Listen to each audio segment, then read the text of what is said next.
Meus queridos amigos, mais uma vez aqui com vocês, em mais uma palestra.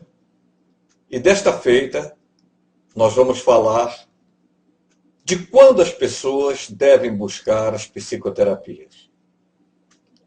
Nós sabemos que uma grande maioria das pessoas tem problemas que às vezes não conseguem sustentar. Entretanto, ou elas não têm condições financeiras para buscar uma psicoterapia, ou elas têm uma certa ignorância a respeito do que seja uma psicoterapia, ou simplesmente acreditam que não precisam de ninguém para lhes dizer o que elas têm que fazer, quando na realidade não é isso. O psicoterapeuta, ele auxilia a pessoa a encontrar os seus melhores recursos, a ter uma melhor visão de soluções para a sua vida, coisa que, de repente, as pessoas em estado de crise não conseguem enxergar, não conseguem perceber. Então, por isso que nós devemos buscar as psicoterapias. Agora, por que buscar ajuda na psicoterapia? Por que buscar ajuda na psicoterapêutica? Bom, em geral as pessoas buscam a psicoterapia quando elas não estão conseguindo resolver os problemas por si só. Elas já buscaram remédios de todo tipo, já foram a tantos lugares e não conseguiram resolver os seus problemas. Ou quando elas são levadas. Só que quando elas são levadas, dificilmente elas vão resolver o problema. Por quê? Não são elas que estão buscando por si só. Psicoterapia é algo que a pessoa sente necessidade e vai em busca.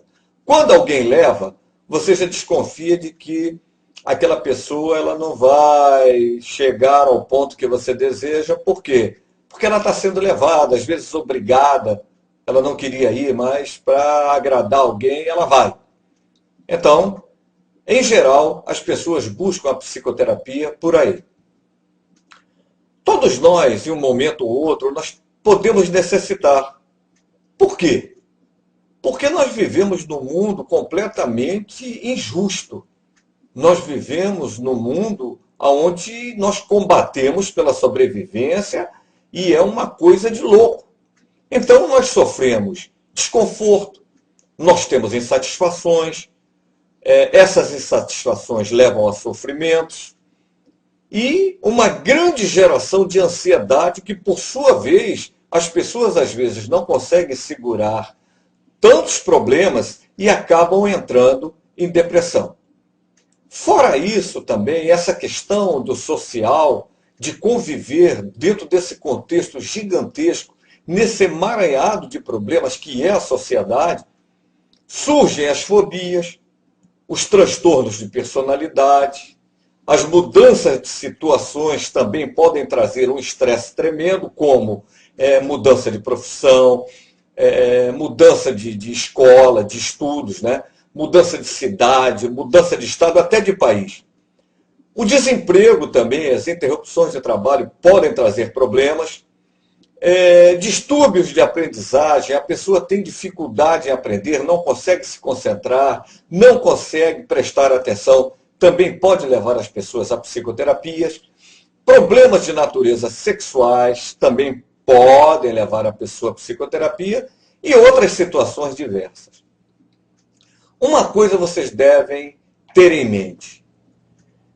As pessoas buscam ajuda por causa de 6 motivos. Primeiro, pai é um motivo, mãe é um motivo, sexo é motivo, dinheiro é motivo, relacionamentos é motivo e morte. Tá? Então, por esses 6 motivos, as pessoas buscam psicoterapias. Bom, muitos dos nossos problemas, eles surgem em decorrência de como nós interpretamos a realidade. Sobre nós e sobre o meio em que nós vivemos, a sociedade, e de como nós nos relacionamos conosco e com a sociedade. Pensamentos conscientes e inconscientes que desenvolvemos, eles podem nos beneficiar ou não, e muitas vezes vão distorcer o real, com base em nossas experiências anteriores, coisas que aconteceram conosco, fatores educacionais, estilos de personalidade, conflitos inconscientes, etc. Sabendo desses pensamentos, a mudança é algo que pode acontecer e pode ser obtida através da psicoterapia, a fim de que possamos alcançar uma forma mais realista de pensar e nos ajustar às situações, produzindo benefícios múltiplos em nossas vidas. Saúde. O que é saúde?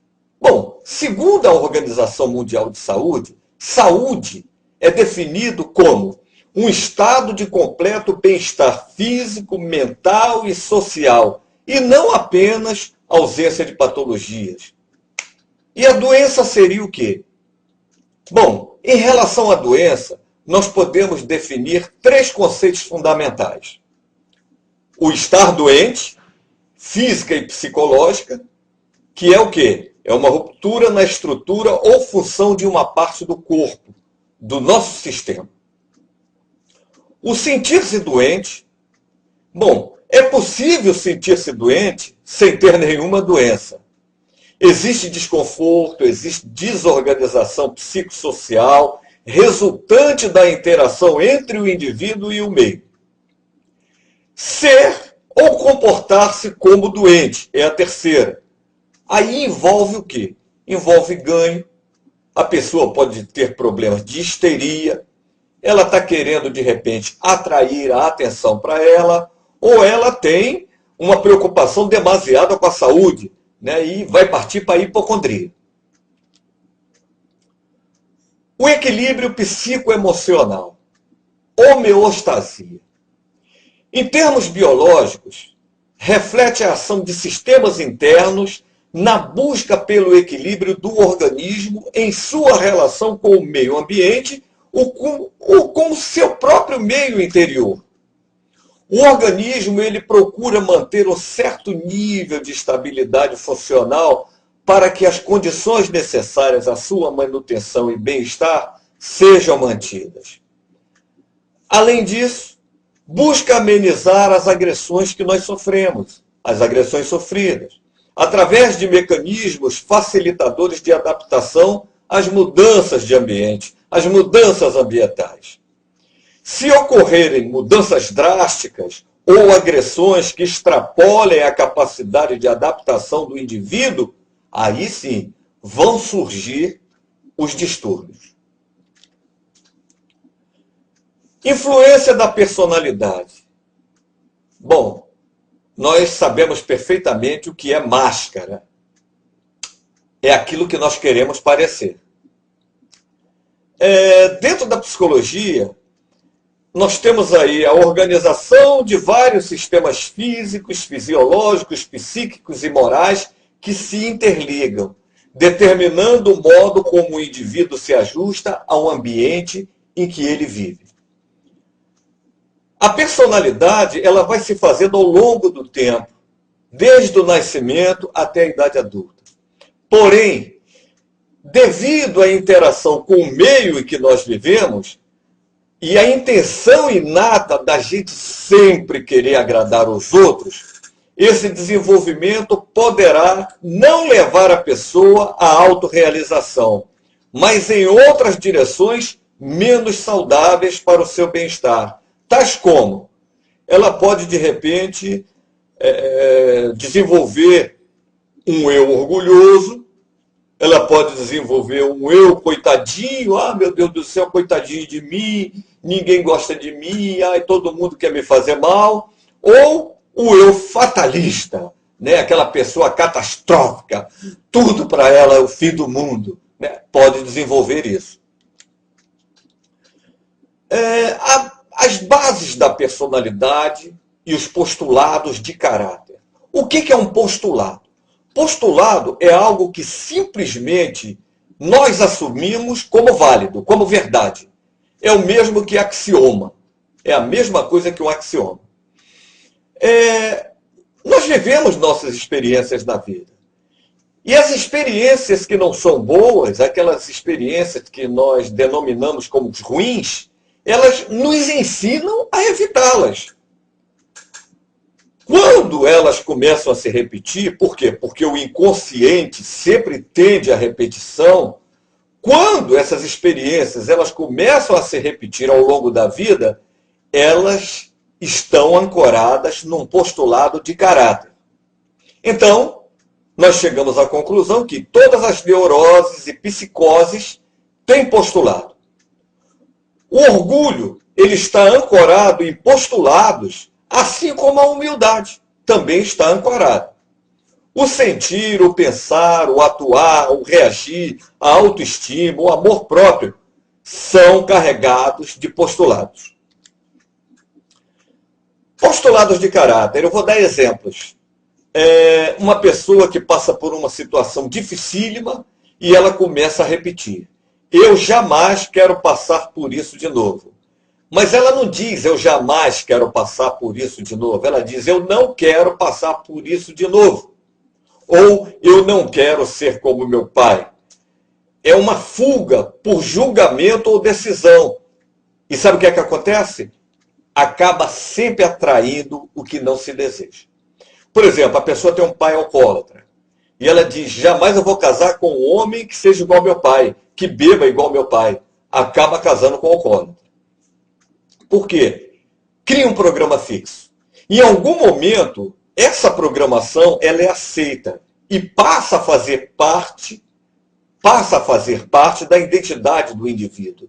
Ele ouviu um dia lá que ele era um fracasso, ele ouviu um dia que ele era ruim, ele ouviu um dia que ele não conseguiria nada. Então o que é que ele faz? Ele passa a considerar que ele é um fracasso, que ninguém lhe ama e que ele não consegue nada. Eu vou dar um exemplo. Um rapaz chega num baile. Bom, aí ele olha para a garota, se interessa pela menina, vai lá, chama a menina para dançar, a menina olha para outra garota, olha para ele, sorri, aí baixa, ele fica aguardando, aí ela olha de novo para ele, olha para a colega, sorri, e chega para ele e diz assim: não quero dançar com você não. Então ele sai dali completamente arrasado. E ele vai criar um postulado. Dane-se essas mulheres falsas. A partir dali, ele vai pensar que toda mulher é falsa. Os pais que repetem para os filhos: você não vai dar para nada, você é burro, você é imbecil. Por que você não é igual ao teu primo? Por que você não é igual ao teu irmão? Cria um postulado. E esse postulado, com frequência, ele fica gravado após trauma. A mente costuma sempre generalizar. E um belo dia, depois de uma idade adulta, acabam vindo à tona. Também, nessas origens, a ansiedade e a angústia estão presentes. O que é ansiedade e angústia? São desordens emocionais produzidas por uma perspectiva de uma frustração, de uma negação, de um não. A ansiedade é uma forma de medo em que o objeto ele é vago e é completamente indefinido. Por outro lado, a angústia se apresenta como uma experiência de antecipação de uma situação futura de perigo. O indivíduo se angustia. Então, é como se fosse assim: o id, ele dá uma ordem: olha, você vai fazer isso, eu quero que você faça isso, é por aí que você faz. E o superego do indivíduo diz: não, você não vai conseguir, porque ele está cheio de quê? De postulados. Você não vai conseguir, você não pode. Ele vai se angustiar. A única fuga que ele vai ter vai ser se angustiar. Então, é o quê? Se apresenta como uma experiência de antecipação de uma situação futura de perigo, de sofrimento. Quando buscar as psicoterapias? Existem três fatores de maior incidência. Primeiro, a frustração. Quando é que ocorre a frustração? Ela ocorre quando algo impede a realização de um objetivo desejado e a pessoa reage emocionalmente de uma forma perturbada e insegura. Às vezes reage até com agressividade. A saúde e o ajustamento mental, eles estão relacionados com o tipo de conduta adotada pelo indivíduo. É uma conduta adotada para expressar a sua agressividade. As energias que são recalcadas pela frustração, elas vão buscar sempre uma válvula de escape. A pessoa normal é aquela que encontra derivativos para os recalques, ao passo que a pessoa neurótica não encontra saída para os mesmos. E tudo isso vai influenciar diretamente na autoestima do indivíduo. A frustração, ela pode influenciar diretamente na autoestima do indivíduo. A decepção. A decepção é uma pancada que você leva sem você esperar. É essa uma definição real, né? Você vem andando assim distraído, daqui a pouco você toma uma cacetada e você não sabe de onde veio. É uma pancada. Essa pancada pode ser amorosa, essa pancada pode ser em relação a amigos, a parentes, a pessoas que de certa forma você confia muito. Aí você vai ver as pessoas falarem assim, nossa, que decepção, jamais eu poderia esperar isso dele, jamais eu poderia esperar isso dela. Né? A pessoa está isenta de qualquer maldade. Né? Nossos valores e a forma como queremos que as pessoas sejam ou que nos vejam é que nos levam à decepção. Decepção, na concepção da palavra, significa decepa a ação. Eu quero vê-la assim. Eu a sinto assim. Se ela não é assim, eu sofro, eu me decepciono. Então, é a sua verdade na comunicação com as pessoas. As palavras, elas são verdadeiras bombas de energias potencializadas. A energia é boa, a palavra fica suave. A energia é ruim, funciona como uma verdadeira pedrada.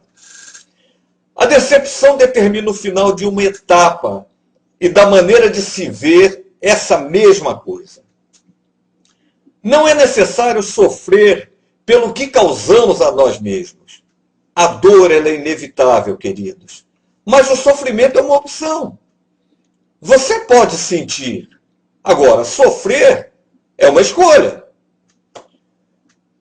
A decepção é uma quebra de uma fantasia criada pela nossa mente.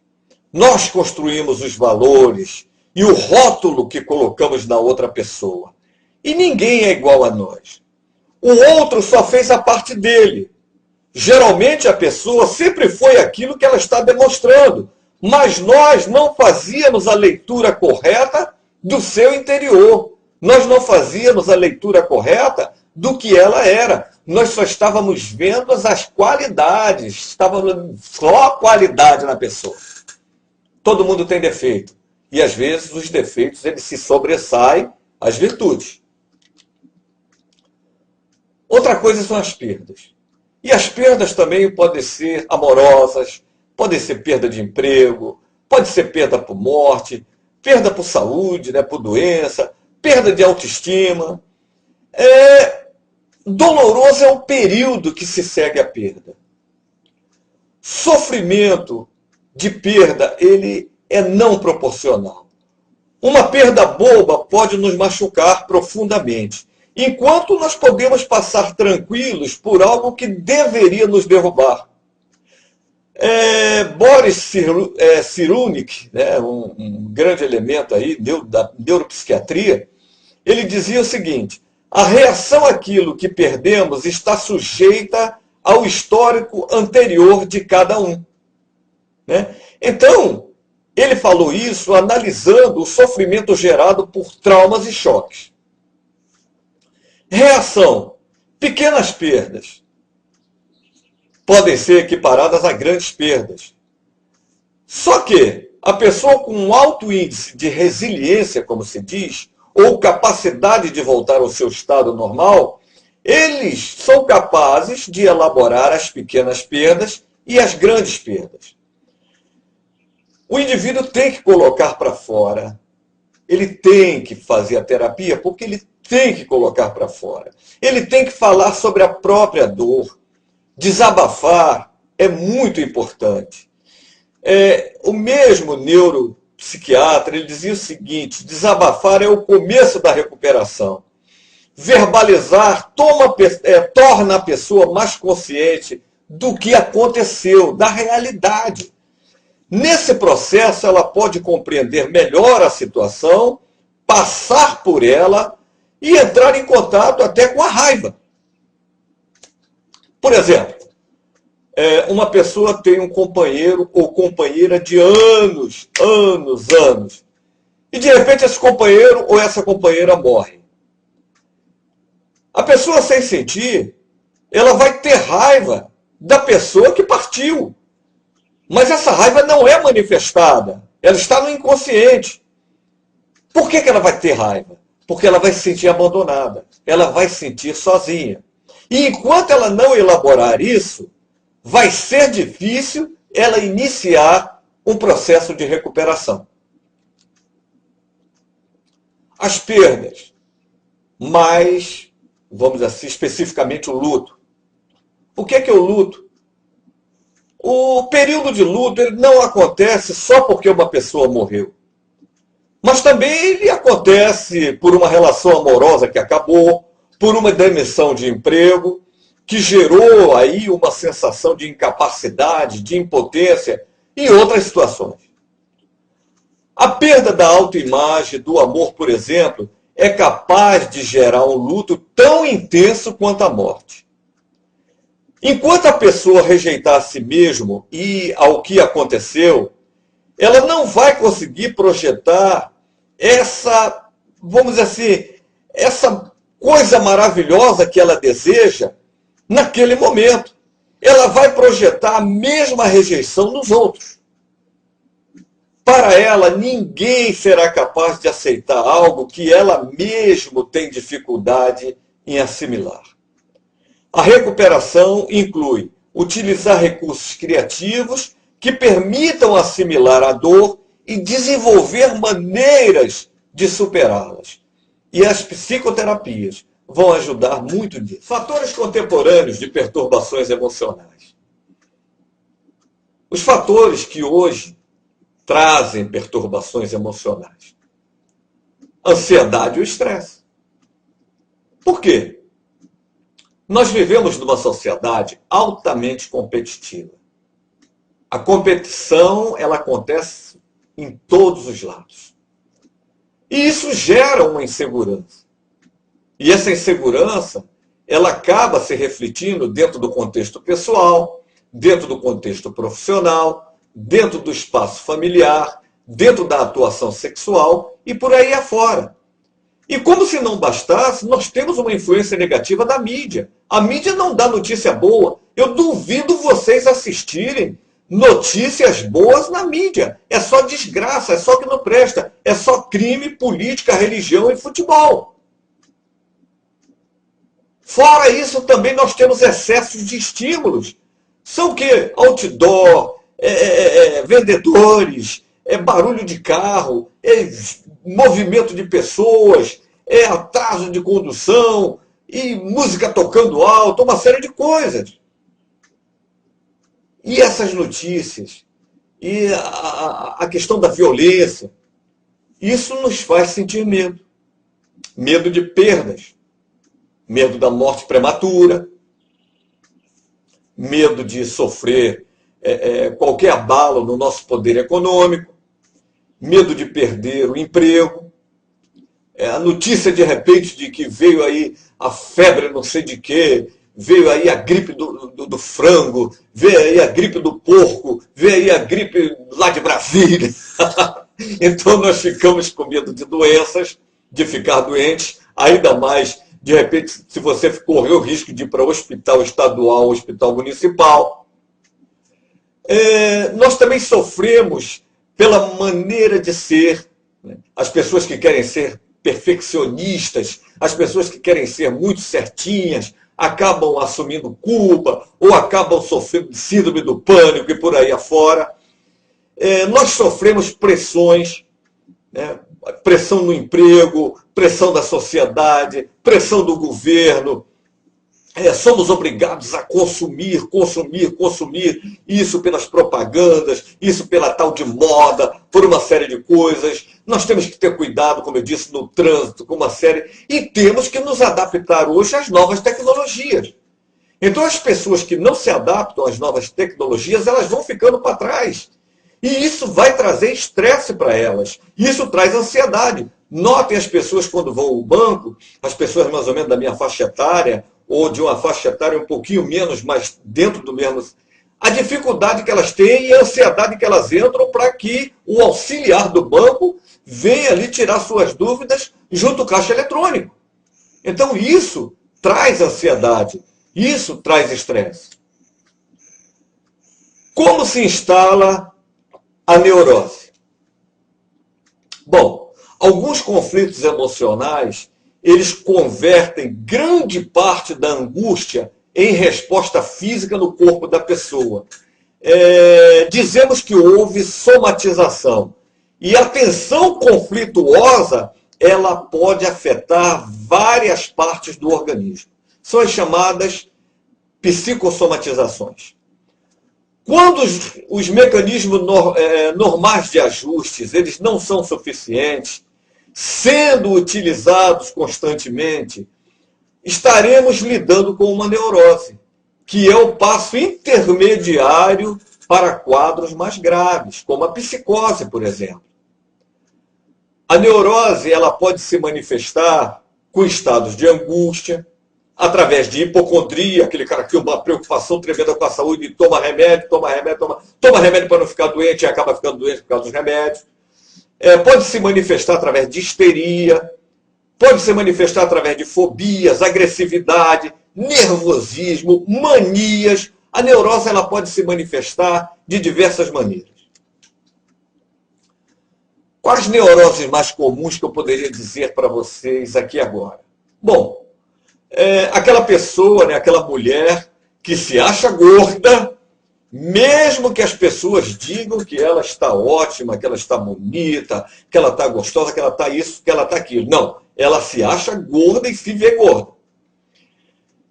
E até se a mãe dela diz que ela é bonita, ela põe... Meu Deus, ela diz que a mãe é mãe e acha todos os seus filhos bonitos, mas ela não é bonita.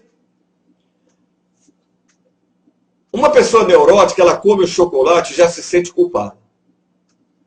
Ela olha suas nádegas todo dia no espelho para ver se a celulite ainda está lá. Ela confere pelo menos 3 vezes se desligou o ferro de passar antes de sair de casa. Já começa a entrar no transtorno obsessivo compulsivo.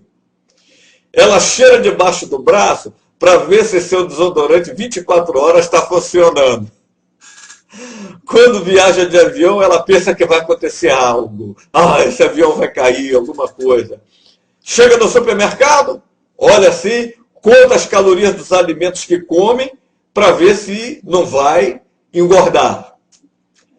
Liga seu computador antes mesmo de tomar café para entrar no Facebook ou em outra coisa qualquer. Fica desesperada por uma prova que ela vai realizar, porque sente que não vai passar. Ela acha que todos ficam olhando para ela aonde ela vai. Ao ver pessoas conversando, ela acha que estão falando dela. Ela entra no elevador, acha que o elevador vai parar, que vai acabar a luz e que vai parar. Ela compra roupas, compra sapatos, compra o que ela cisma de comprar, mesmo que ela não precise, ela compra. Ela acha que está precisando de plástica ou silicone e se olha todos os dias achando que está precisando de plástica e silicone. Se tem alguém gripado perto dela, ela coloca a mão assim na frente do nariz, por aí afora. Eu já falei que tem mania de tomar remédio para prevenir a doença. E às vezes sente fala que que não pertence a esse mundo, que esse mundo não é dela. Então, isso são as neuroses mais comuns que acabam se transformando em transtornos. A pessoa entrando em crise. O que é uma pessoa em crise? Bom, toda crise, ela implica em que essa pessoa, no momento da crise, ela não consegue se relacionar com o problema que ela está vivendo. O problema, na concepção da palavra, é um dinossauro. Está pesando muito, sufoca, espreme, atormenta e se torna uma dor que não passa. É uma dor constante. Uma pessoa no estado de crise significa que ela está invadida por sentimentos de aflição, sentimentos de angústia, de dor emocional e psíquica. Ela está completamente tomada pelo problema. Ela está invadida pela situação e sofre um estado de dispersão de si mesma. Ela se dispersa. Ela não consegue encontrar absolutamente a si mesma. E em sua mente brotam pensamentos em formas de imagens, né? Que os pensamentos vêm em forma de imagens como: eu estou em pedaços, eu estou no fundo do poço, eu estou destruído ou destruída, eu estou no chão, estão acabando comigo, estão me matando, nada dá certo para mim, ninguém me entende. A pessoa está completamente travada pela situação que ela está vivendo. Ela não enxerga, ela não percebe, ela não sente nada. Tratando a crise pela psicoterapia. No momento em que a pessoa aumenta a sua capacidade para lidar com o problema, esse problema, ele passa a ocupar apenas uma parte dela, e não ela toda. Quando ela consegue se relacionar com uma maior amplitude com o problema, ela começa a produzir movimento psíquico. Por quê? Porque ela começa a pensar em outras coisas. Ela abre os olhos para o mundo à sua volta. Ela se desliga do foco principal que estava sufocando-a, que estava acabando com ela. Ter movimento psíquico significa que a pessoa está começando a ocupar o pensamento, está começando a ocupar a mente com outros assuntos. Pois, como eu disse antes, todo estado de crise significa que a pessoa está tomada pelo problema. Ela é, ao mesmo tempo, emoção, angústia e dor. Ela está presa na situação. Não tem condições de sozinha encontrar uma saída, uma direção. Não enxerga outra coisa a não ser a crise. Ela precisa pensar, precisa ter movimentos psíquicos diante da situação que ela está vivendo. Para quê? Para poder lidar melhor com aquela situação. Definido crise em psicoterapia. Crise é uma dispersão de si mesmo e ausência de movimento psíquico. A pessoa não consegue pensar em outra coisa a não ser no objeto da crise. Qual o procedimento psicoterapêutico na crise? Bom, a primeira coisa, a pessoa deve ser ajudada a olhar o problema. Ela tem que ser compreendida. O terapeuta tem que procurar compreender a pessoa. E para isso ele tem que pedir que ela fale sobre o problema. Por quê? No momento em que ela fala sobre o problema, ela começa a ter movimento psíquico. E o terapeuta deve sintetizar o problema junto com ela. Sempre lembrá-la do que ela falou. Isso é importante. Abrir o sentido da pessoa. Por quê? Tudo que a gente faz nasce e morre. Tudo que inicia chega ao fim. O ser humano, ele precisa de um amanhã. Por isso, nós temos que ter projetos. E essa criatura que o psicoterapeuta está cuidando deve ter um projeto para que possa sair da crise. Geralmente pode acontecer catarses. O que é uma catarse em psicoterapia? A catarse é um ato de descarregar tensões através de diversas atividades. Quando são empregados comedidamente esses mecanismos, eles são normais e necessários para manter o equilíbrio emocional. Então, a catarse na psicoterapia pode se manifestar através de quê?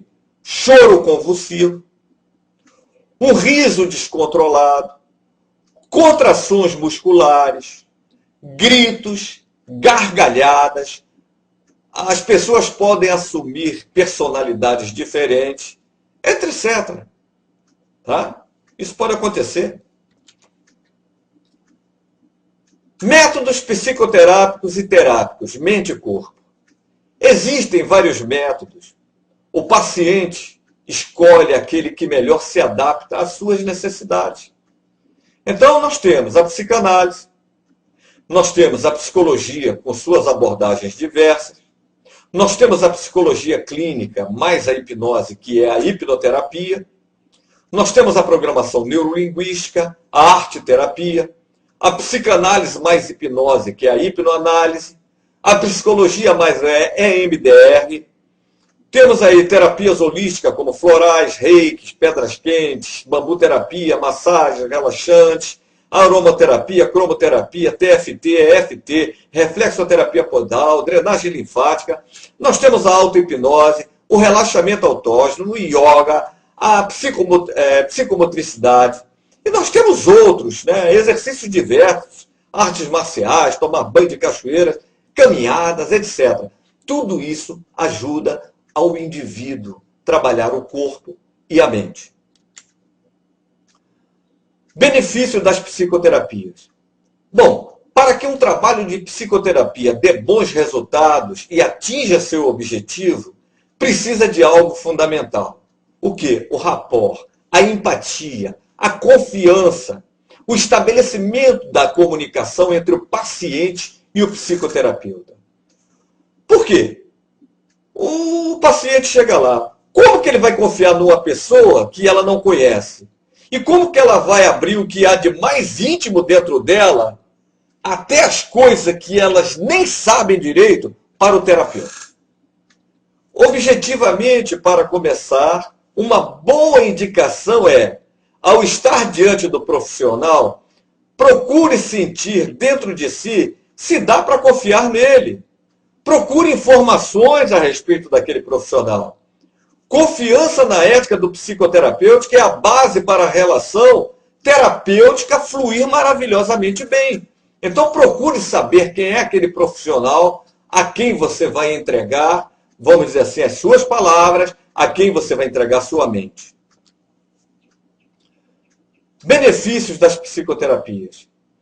Em seu estudo sobre psicoterapia, psicofármacos, o PhD Lambert considerou que os efeitos da psicoterapia eles são mais poderosos do que o sistema de apoio informal. Os pacientes que realizam psicoterapia, eles demonstram otimizar várias áreas de suas vidas, entre elas as relações interpessoais, as relações profissionais e afetivas, além dos efeitos do procedimento, né? Eles demonstram tendência à manutenção desses comportamentos adquiridos ao longo do tempo. E assim sendo, a psicoterapia tem um fluxo promissor como um tratamento de escolha para transtornos de base psicológica, reduzindo o sofrimento e retornando o paciente aos níveis de funcionamento característico de seus pares não transtornados. Ou seja, traz o indivíduo para a normalidade. Entrar no metrô é uma coisa normal. Pegar um ônibus é uma coisa normal. Pegar um elevador é uma coisa normal. Então, traz a pessoa para a normalidade.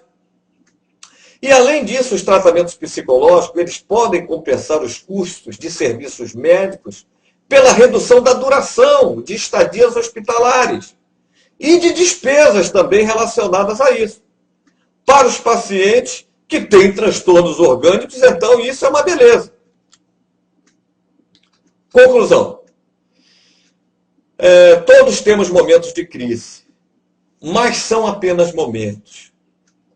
Como o Victor Hugo disse, Morrer é quase nada. Horrível é não ter vivido. A crise faz parte da nossa vida, da vida humana. Mas ela nos conduz a novos horizontes. Tudo é pensamento e um pensamento pode ser modificado. Essa frase é da Louise Hay. Muito lindo, né? Tudo é pensamento. E o pensamento pode ser modificado, pode ser ressignificado. Eu agradeço a vocês por mais essa oportunidade de levar um pouco do conhecimento àqueles que buscam. Meu nome é, como vocês sabem, professor Elias Lins.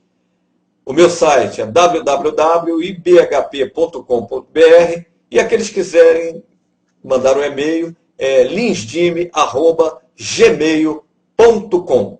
Um grande abraço para todos e muito obrigado. Até a próxima palestra.